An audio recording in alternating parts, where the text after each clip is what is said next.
Hi అండి, welcome to my YouTube channel. నేను మీ వస్తుందా. ఈరోజు మన వీడియోలో 2025లో న్యూ ఇయర్ నుంచి కొత్త సంవత్సరంలో ఎవరైతే యూట్యూబ్ స్టార్ట్ చేయాలనుకుంటున్నారో వాళ్ళ కోసం కొన్ని టిప్స్ అన్నమాట. తొందరగా అంటే పెట్టంగానే ఏంటంటే మనకి తెలియక మనం 1000 సబ్స్క్రైబర్స్ని గెయిన్ చేయడానికి టైం పడుతుందన్నమాట. ఈరోజు నేను మీకు ఈజీగా 1000 సబ్స్క్రైబర్స్ 1 మంత్లో ఎలా గెయిన్ చేయాలనేది చెప్తాను. నేనైతే ఏ ఛానల్ చూడకుండా ఏ ఇన్ఫర్మేషన్ లేకుండా స్టార్ట్ చేశాను.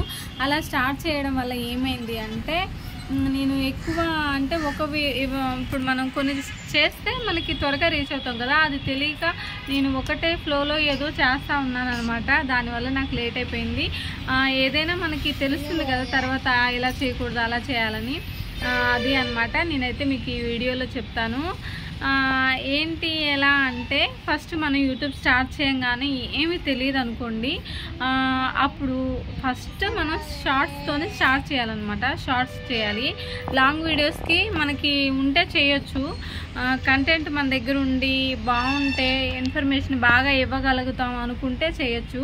లేదు అంటే ఎక్కువ షార్ట్స్ చేస్తే ఏమవుతుందంటే సబ్స్క్రైబర్స్ ఎక్కువగా వస్తారనమాట. అలా రావడం వల్ల ఒక 100 సబ్స్క్రైబర్స్ వస్తే అందులో ఒకళ్ళు లాంగ్ వీడియో చూసే వాళ్ళు ఉంటారు, అందరూ షార్ట్ చూసే వాళ్ళు ఉంటారు. అందువల్ల లాంగ్ వీడియోస్ ఎక్కువ వెళ్ళమన్నమాట. మీ వీడియో బాగుంది అంటే గ్రేట్, వెళ్తే ఓకే. లేదు అంటే 1000 సబ్స్క్రైబర్స్ ఫస్ట్ మనం కావాలి అనుకుంటే ఫస్ట్ ఆఫ్ ఆల్ ఎక్కువ షార్ట్స్ చేయాలి. షార్ట్స్ ఏం చేయాలి అంటే ట్రెండింగ్ ఏముంటే ఆ ట్రెండింగ్ వాటినే చేయాలన్నమాట. ఇప్పుడు పాత వాటిని తీసుకొచ్చి మనం చేసామనుకోండి అవ్వదు. ఇప్పుడు ట్రెండింగ్, అందుకనే ఏదైనా షార్ట్స్ ఓపెన్ చేస్తే అందరూ ఒకటే చేస్తూ ఉంటారు. ఎందుకంటే అది ట్రెండింగ్లో ఉంటుంది, అది చేస్తేనే మన వీడియో కూడా వెళ్తుంది. అంతే, సింపుల్ లాజిక్. కాబట్టి సబ్స్క్రైబర్స్ని గెయిన్ చేయాలంటే ఫస్ట్ 1000 షార్ట్స్ అయితే చేయండి. ట్రెండింగ్ షార్ట్స్ అయితే చేయండి. అందరూ ఏం చేస్తారో అదే మీరు చేయండి. మీరు కొత్తగా ఇదే నా ప్యాషన్, ఇదే నేను చేస్తాను అంటే లేదు. ఎందుకు ప్యాషన్ అది ఇది అంటున్నానంటే ఫస్ట్ నేను కూడా అంతేనండి. జ్యువెలరీ మీద చేద్దాము అనేసి కొత్త జ్యువెలరీ అంతా చూపించాలి అనేసి చాలా కష్టపడ్డాను. ఆ కష్టం వల్ల ఎలాంటి ఉపయోగం లేకుండా పోయింది. సబ్స్క్రైబర్స్ ఎవ్వరు రాలేదు, చాలా బాధపడ్డాను. కానీ తర్వాత తెలిసింది మన ప్యాషన్, మన ఇంట్రెస్ట్ మనది అది కాదు.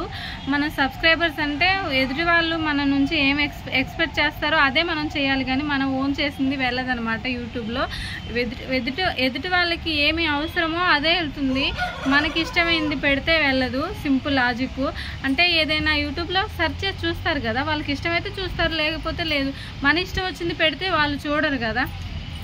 అదే షార్ట్స్ ఎక్కువగా చేయండి, లాంగ్ వీడియోస్ ఎక్కువగా చేసుకోండి. 1000 సబ్స్క్రైబర్స్ ఇదే నా సింపుల్ అనమాట. షార్ట్స్ ఎక్కువగా చేయండి, దాంతోపాటు లాంగ్ వీడియోస్ చేస్తే షార్ట్స్కి వచ్చిన సబ్స్క్రైబర్స్ చూస్తారు, లాంగ్ వీడియోస్కి వచ్చిన సబ్స్క్రైబర్స్ అయితే ఎలాగో చూస్తారు మన వీడియోని.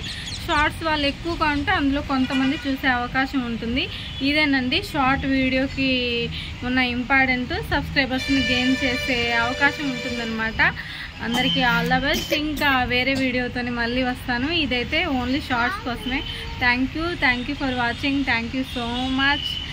నా వీడియో నచ్చితే లైక్ చేయండి, షేర్ చేయండి, నా ఛానల్ని సబ్స్క్రైబ్ చేసుకోండి. Thank you for watching. Thank you so much. Bye.